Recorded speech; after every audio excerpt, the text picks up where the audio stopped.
Introduction to the Ancient Greek Gods. Now in part 1, if you've not seen it, I do recommend you go and have a look. We introduce you to the core of the gods, so we started with Zeus and his wife and his various brothers as well. Now in part 2, we're going to be taking a closer look at the children of Zeus and why they're special. Let's start with Hermes. Indeedio! Hermes is the messenger god, the divine messenger god, responsible for sending messages and also for travel. He's often shown with a winged cap and some winged sandals. He can fly! Very handy for delivering messages.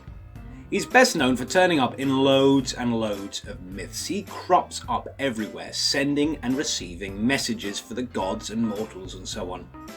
He was pretty much the Greek god version of a mobile phone.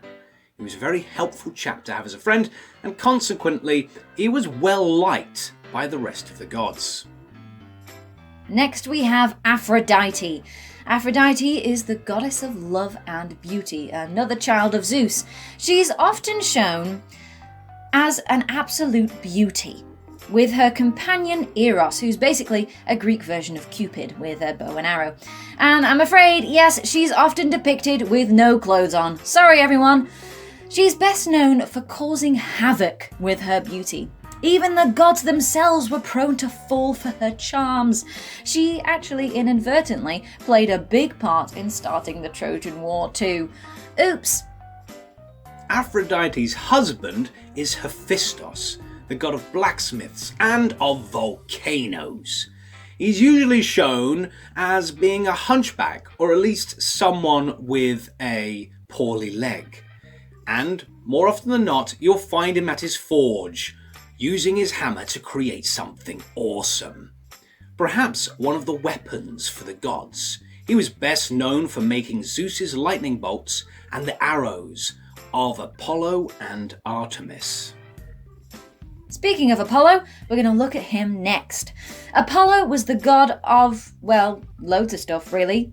You name it, he was the god of it. Stuff like poetry, archery, music, prophecy, and more. He is the twin brother of Artemis. He's often shown as the perfect man, much like Aphrodite is depicted as the perfect woman. But Apollo was also depicted wearing a laurel wreath and tended to be holding onto an instrument, a fancy one called a lyre.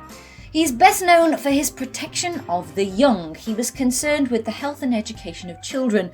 So if you're a little concerned about an exam that's coming up soon, you're best to offer up a prayer to Apollo to help you out.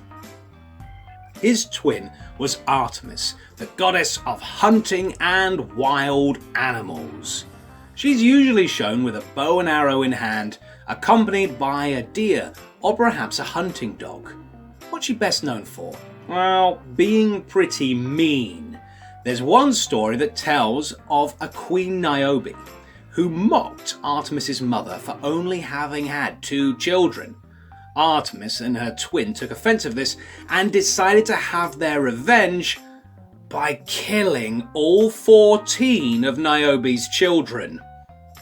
Nasty. She was also good friends with 2 other strong female goddesses, Hestia and Athena. And we'll be finding out all about Hestia and Athena and the remainder of our core gods in part 3. Thanks for watching, and make sure you check out the other 2 videos in our introduction to the Ancient Greek Gods series. If you like this video, make sure that you subscribe and share and join us for our next installment.